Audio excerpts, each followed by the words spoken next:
Vectors. So definition of a scalar multiplication is given here. Let me get this here. It says for any scalar k and vector A, Ka is a vector with a magnitude of k, absolute value of k times the magnitude of A. So this says if k is greater than 0, then the direction of Ka is the same as the direction of A. If k is less than 0, then that means it's a negative number, then the direction of Ka is the opposite direction of A. If k equals 0, then Ka also equals 0. The scalar multiplication and addition. So here we go. We got A going up, then it's positive. If it's going down, it's negative. If it's extended out double, it's 2A. If it's decreased, it's still going up, it's a half A. If it's going down, then we got 2/3 A. All right. So a scalar multiplication and addition. So this is a really good diagram that we got these two triangles together and they have these vectors on them. And the vector, you notice, has these triangles on the ends, letting you know what direction that vector is going. And right here, you see B plus A. Well, here's B, side B and side A. So we got this vector B, vector A. Then we're going to add them together to get this one, right? These two sides add up to give us the long ones. This goes all the way back to where when we was drawing the triangles and we used to have the adjacent and opposite. Oops, that was terrible drawing. Let me start over, guys. All right, so when we draw a triangle, we have the longest side. We have adjacent. Let me try again. All right. We have a triangle. We're going to have its opposite. And it's adjacent. Well, these two here adds up to give me this longest side here. So that's where this is coming into play. Okay, we're talking about vectors. The scalar multiplication addition vectors, we have, we have these, look, it's got this vector going in this direction right here. And it's a negative direction. So we get the negative B, and then we got this vector here going in the positive direction. Then we have this line is separated by this vector here, A. It's going north or going straight up. So then that means when we split it in two to make our triangle here, we got A minus B and then A plus B. Okay, so these are going to be helpful for you if you have these out while you work on assignments. The horizontal and vertical components. This is an example to let you know that we have a vertical component here, WY, which is going the Y, the Cartesian coordinate. We got a Y axis. Here is the WX. It's going horizontal, which makes sense because the X axis is horizontal. The horizontal and vertical components is showing us the positions of the vectors and giving us a name form and then an angle and the direction of the angle. And then we have a component form of a vector. So whenever we're talking about the component form of the vector, we have the order pair. And these are just really good diagrams for you to have. And then this shows you in detail how to set it up, and you can keep drawing multiple vectors and try and be able to draw the dots together and create triangles here too. The rules of scalar product and vector sum and difference and dot product here, this would be great to have with you. So you have the scalar product, right, which is multiplication, K times A. Then you have the vector sum, so A plus B. You have the difference, A minus B. And then you have the dot product here, A dot B. So it says an angle between two vectors. We get this right here. We get the cosine alpha is equal to the dot product of AB, all divided by the absolute A times the absolute B. And then here's the unit vectors. Here's a good diagram. A vector is a quantity that has both magnitude and direction. A vector usually has an arrow in which the length of the arrow represents the magnitude of the vector, and the arrowhead indicates the direction of the vector. So let's solve example 1. So for the given pair of vectors A and B, we draw the vectors A plus B and A minus B. All right. So find the sum of any vectors A and B, position A without changing its magnitude or direction so that the initial point A coincides with the terminal point of B. All right. So I'm going to do my best to draw straight. Let's see. Nope. I got to learn how to draw better, guys. All right, let's try it again. And let's change this color up. Let's see. Let's go for orange. No, burgundy maybe. So we got this going on right here. All right. And from here, we got this going on. So now what do we have? We have here A minus B and A plus B. Okay, so we've drawn that. So the vector that begins at the initial point of B and in terminal ends of point A gives us the vector A plus B. So you'll see I just did that. So to find the vector difference A minus B, first draw the vector of negative B. And then when we draw that, we can, and what sands down this direction. There, negative B. And negative A. So there we go. All right, moving on. Now we're going to be able to determine, and on your assignment, I'll probably ask you to pick the best one. So whenever we look at this,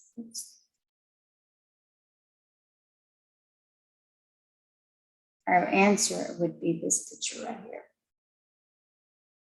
because it asks us to do A plus B. And I did this last. I really should have done it first before I did the dotted lines. So let me erase this and see if I can draw it better again. So really we should have went ahead and said, oh, okay, let's draw this. And it helps you to figure out which ones, some people will be able to see it right off the bat without having to draw this extra stuff.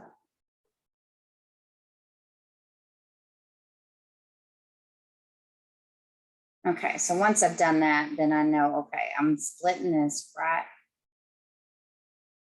So I know I'm going to get this, but if I want to be able to write where the A minus B, we go here. So this is my A minus B. And then go here. This is my A plus B. Because we know that when we go away from B, we're going to get the negative B. So there we go. All right, moving on. That's all there was to that one. I got a lot of graphs there because I thought, well, I might want to draw it more than once.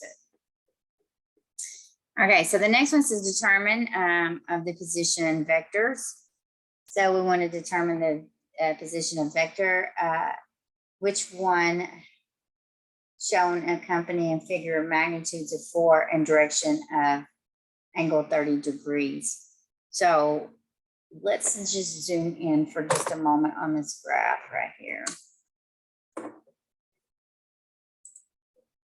So we're looking for the magnitude of 4 and the direction of 30 degrees. So when I look a magnitude of 4, I see that I get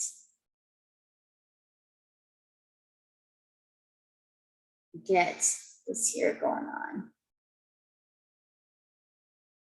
So what happened, B is giving me a magnitude of 4. And if you look at it, if this is actually a 30-degree angle, or it's the closest one to a 30 degree.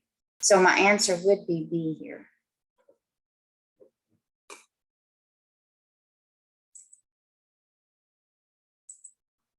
Okay, so that was it. Now the next one says find the magnitude of the horizontal and vertical components of the magnitude of the horizontal and vertical components of the vectors which vector V with the given magnitude and the given direction angle theta. So we got this given to us. Okay, the magnitude of the vector is 7,000 with the angle of 140.2 degrees for the theta. All right, so it says the magnitude of the horizontal component of the vector is, well, let's let R represent the vector's magnitude and let's label it. So let's let R represent the vector's magnitude. We have 7,000. Now the theta vector's direction angle. So to find the magnitude of the vector's horizontal component, we're going to use this here, R cosine theta, and take the magnitude of it. So I'm going to use this.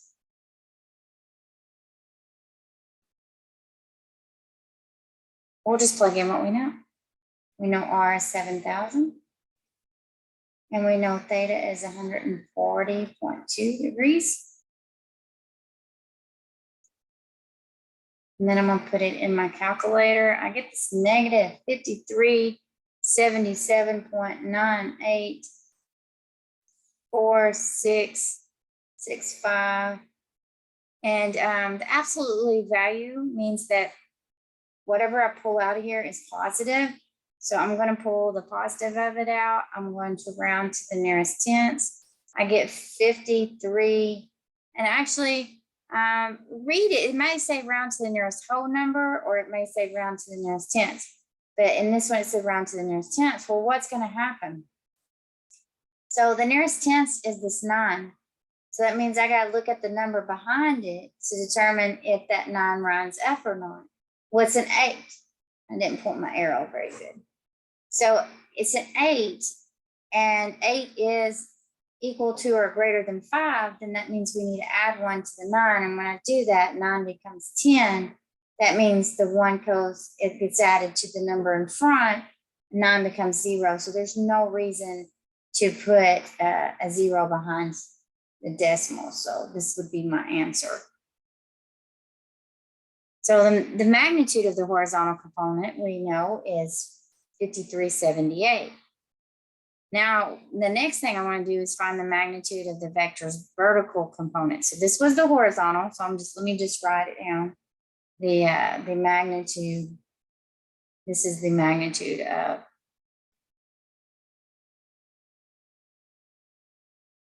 the horizontal component.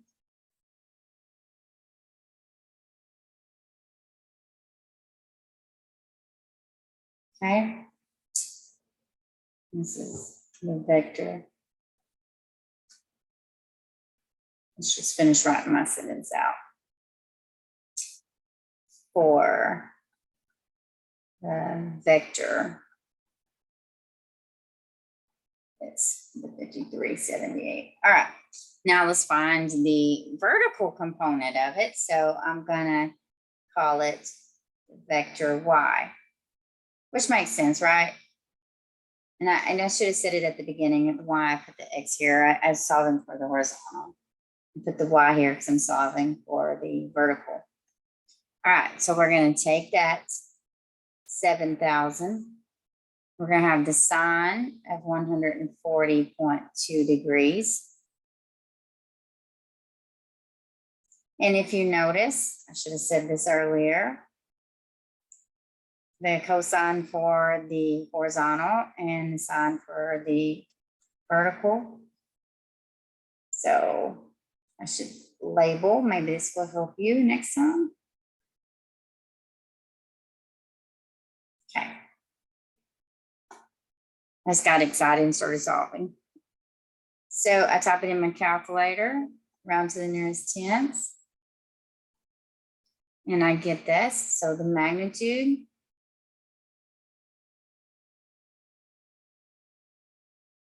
of the vertical component for the vertical vector. It's 4480.8.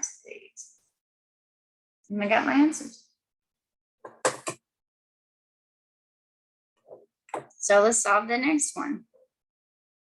Find the magnitude and direction of the angle vector. So we got -3, square root of 3, -3, or -3. So you see this is letting us know we have a vector. It's not like a parentheses. So to find the magnitude of any vector, we get this order pair, right? And this is vector. We're going to use the absolute value of v is equal to the square root of a squared plus b squared. Okay, so we'll solve.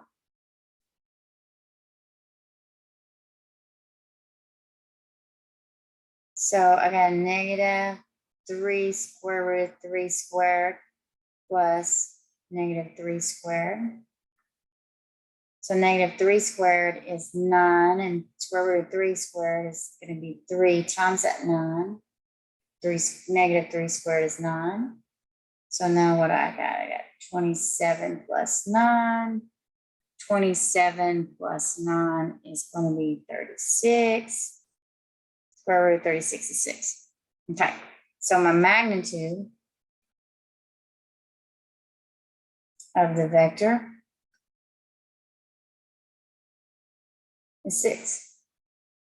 Okay, so now we're going to find the direction of the angle, theta. We're going to use a trigonometric ratio sign. So I got sine of theta is equal to the absolute value of the vertical component divided by the magnitude. When we talk about the vertical component, we know it's the y value, and then the magnitude. So I'm just rewriting this down. Hopefully it's easier for you to see. So the y component is -3 and the magnitude is 6. And when I divide that, I get a -half. So now we're going to take the inverse of sine. So I got theta equals sine inverse of that -half. And that gives me the absolute value of -30, which is 30 degrees. All right, we are almost done. So since the vector lies in the third quadrant, we're going to take this theta. And the reason why we knew it landed in third quadrant because it was a -30, but then we took the absolute value of it. So I'm going to take the 180 degrees, and we're going to add it to the sine inverse of that -half. And it's going to give me 180 degrees plus the absolute value of the -30 degrees. So 180 degrees plus the 30 degrees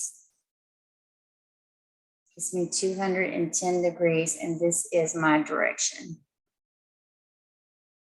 of the angle.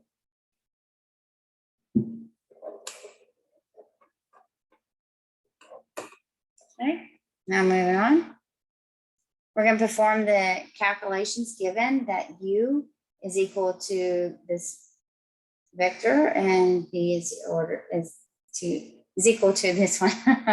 Let's put it out. All right, so now what I'm going to do is I'm going to just plug in what I know. I got 7, and then 7 is going to be 7 times that 6, 10, this order pair.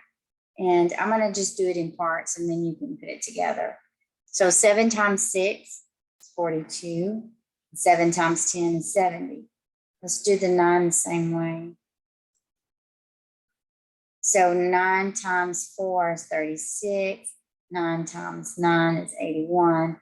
Now I can take this 42, 70 pair and add it to this pair. And when I do that, it may be easier. I'm just going to do this extra step. You do not have to do this, but sometimes it's easier to see it this way. I'm going to do that now. I got 78, 151, and that would be my answer.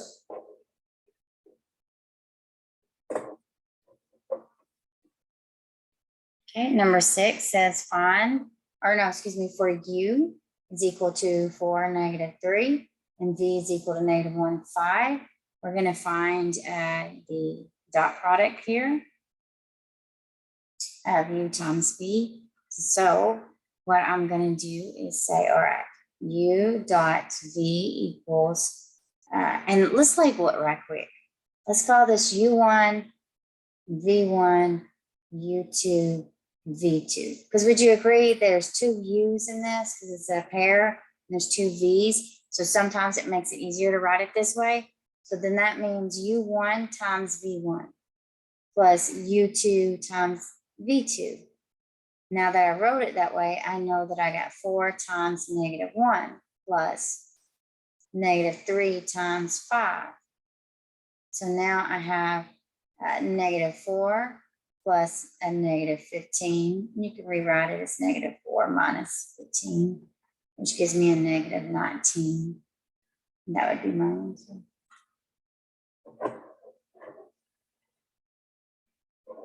All right, now let's find the smallest positive angle between the given pair of vectors. So to find the smallest positive angle, alpha, between the 2 non-zero vectors A and B, we're going to use this formula. Cosine alpha is equal to A dot B divided by the absolute value of A times the absolute value of B. Well, to do this, we need to do it in pairs or separate it. Let's just do it in parts first. So what I'm going to do is I'm going to take the A dot B and let's do it first. So what that tells me is, well, let's call, you can use capital letters or lowercase letters, however you want to label it. Just make sure you know which ones you're doing. So I'm going to call the first order pair A, and I'm going to call it A1, comma, A2. And then second order pair, I'm going to call it capital B. And so lowercase b1, b2. Okay. So that's saying I know that I'm going to have A1 times B1 plus A2 times B2. So A1 is -6 and B1 is 3. A1 or A2 is 5 times B2 is 6. So now I got -18 plus 30. And -18 plus 30 gives me 12. So I know that I got 12 in my numerator right here. Now let's do the absolute values of them. All right. To do the absolute values of A times B, we know that we're going to get this vector of A comma B. And we're going to use the formula of the absolute value of these equal to the square root of A squared plus B squared. All right, doing that. Now what I need to do is, all right,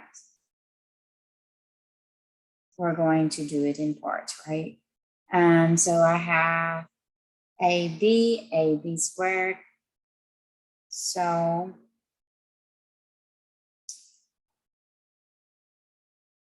okay, let me just notate this. I want to,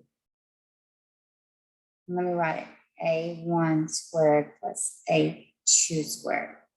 All right, sometimes this helps. So I got -6 squared plus 5 squared. -6 is 36, or -6 squared is 36, plus 5 squared is 25.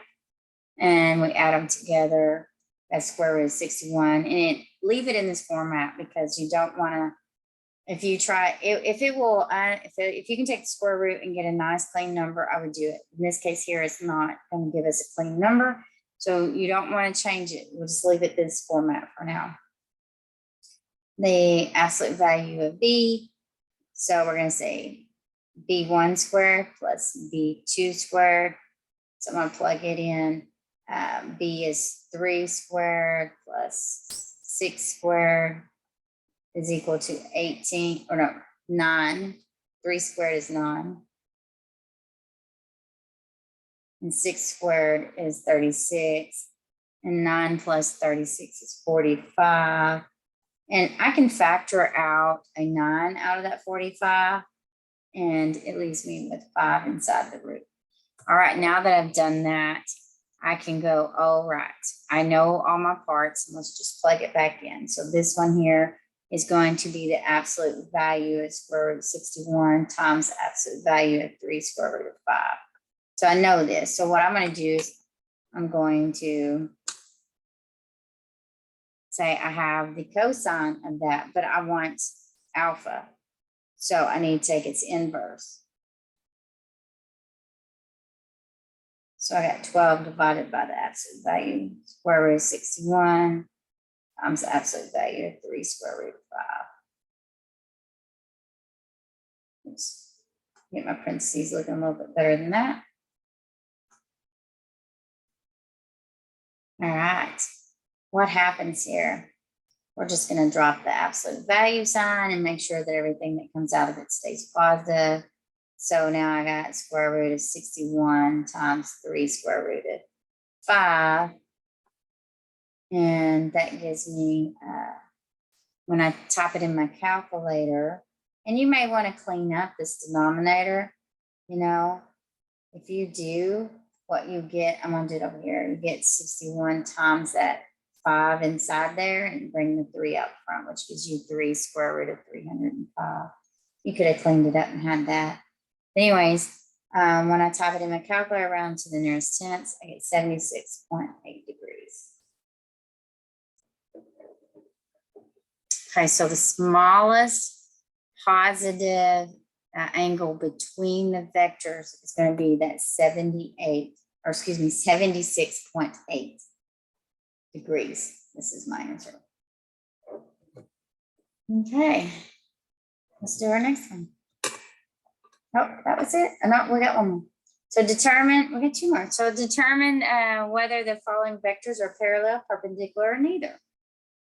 Okay, so to determine whether the 2 vectors are parallel, perpendicular, or neither, we need to find the angles between the given vectors. To do this, we're going to use the dot product theorem, and let's do it. So we have A dot B. So when I do A dot B, remember we had, it's going to be A1 times B1 plus A2 times B2. So that means I got -3 times 8 plus 4 times 6. -3 times 8 is -24. 4 times 6 is 24. And what do we get? We get 0. So if that A dot B is equal to 0, then the cosine of alpha and the vectors A and B are perpendicular. Okay. So let me just write this down. This is a note. If A dot B is equal to 0, then the cosine of the angle and the vectors A and B are perpendicular.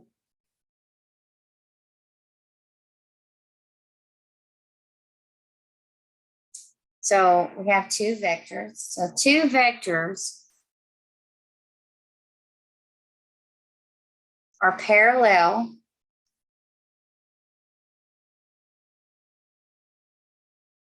if and only if cosine of the angle is plus or minus -1. So these are just little helpful notes, okay? Otherwise, the vectors are neither parallel or perpendicular.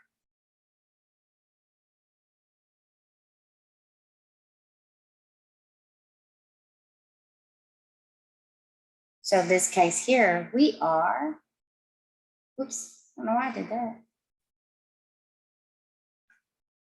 There we go. we are perpendicular.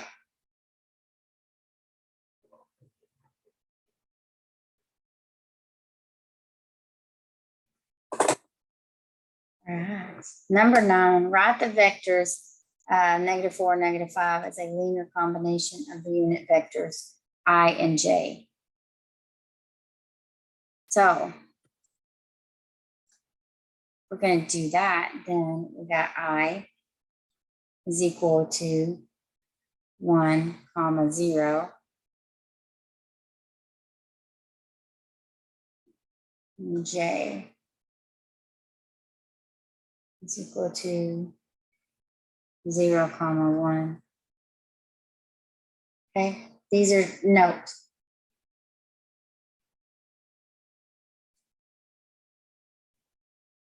Note, put this in your notes. All right, so knowing this, we're calling them vectors. For any vector A1, A2, and form of A1I and A2I is called linear combination of vectors I and j. To write them in a linear, so this is saying A1, A2 is in the form of A1I plus A2j. Okay, these are called linear combinations of vectors I and j. To write the linear combination, the horizontal components -4 should be multiplied by I, and the vertical component -5 should be multiplied by j. Therefore, my answer is 4I minus 5j. That's all there is to it. Just understanding this concept. That's all it is. All right, let's see. Do we have one more to have work? Yes. For the pair of vectors shown in the right, find the magnitude and direction angle of the resistance. All right, so we have this picture. So let's zoom in on it right quick. And let me erase that. But anyways, let's look at it. What do I have going on here? I have these vectors. This vector is -4, 1. This vector is 2, 3. All right, very good. We know this much. So let's make a little side note over here. We got A is equal to vector A1, A2. And we got B, that's vector B1, B2. All right, then the resistance of it, of the vector sum, is going to be A plus B. We're going to equal A1 plus B1, A2 plus B2. All right, and remember, when we talk about these, we got order pair XY, we're calling it A, B, just make sure you understand the order pair. So let's zoom back out. And so first we're going to look and plug in what we found. So what did I find? I found that my A's is going to be what? Well, in my first order pair, I got negative. Actually, I should have just wrote it as a negative. Order pairs, not vectors, because I kind of jumped the gun here. Get excited. All right, we're going to write them as vectors. Remember, A's are the first in the order pair, so then that means this here is going to be -4, 2, and then B is the second in there, so it's going to be 1, 3, and so that's our vectors. There we go. So let's plug in. So I got -4 plus the 2. Oh no. See, I did this. My apologies, guys. I did it right the first time. Second guess myself. This is normal, guys. So, I mean, if you second guess yourself, just know it happens to us all once or twice in our life. So I was right. All right, let's get this straight. So I got -4 plus that 2, which is going to equal -2. I'm going to put a comma. And then I got 1 plus that 3, which is going to equal 4. So I'm going to write this as -4, or excuse me, -2, comma 4.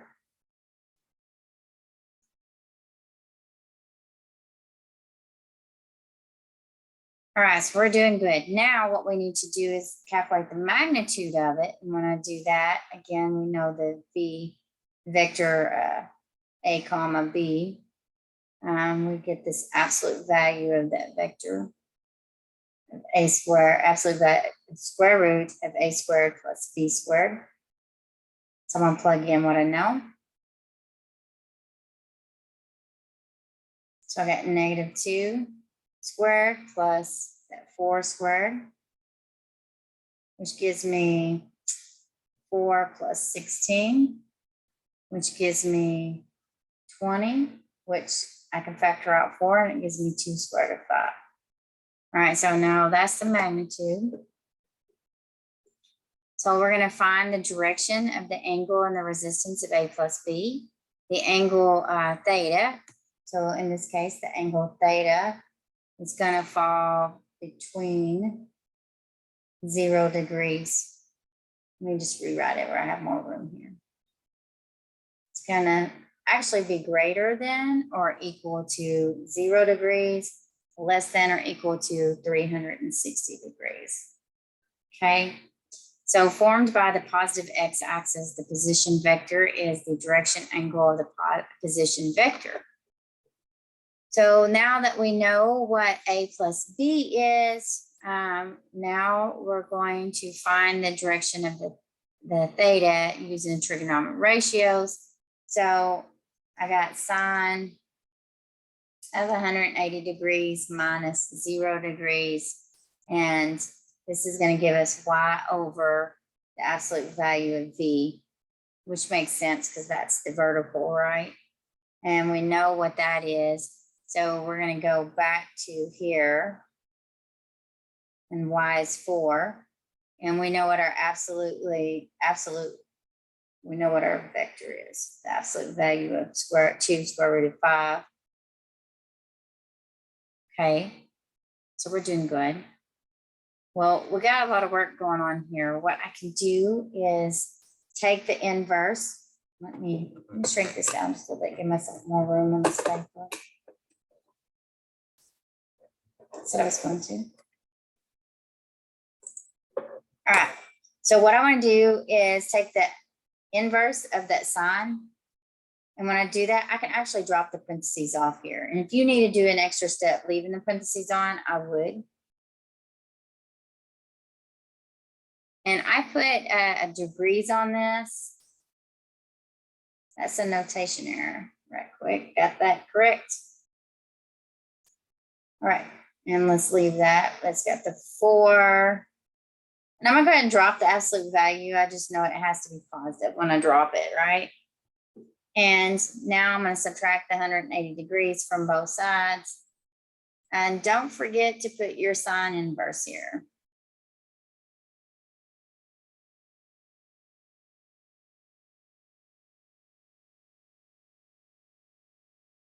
Okay, so now I have a negative theta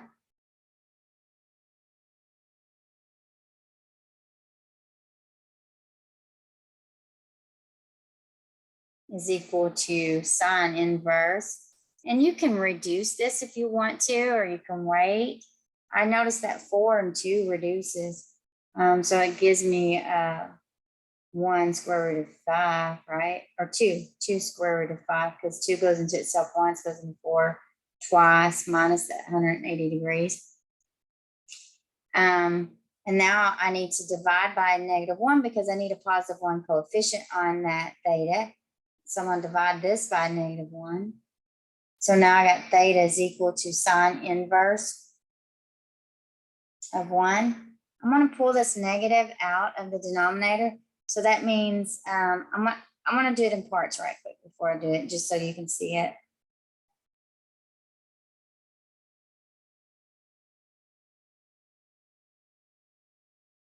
All right, when I do that, this negative divides that positive, gives me a negative. This negative divides negative, gives me a positive. So now I have my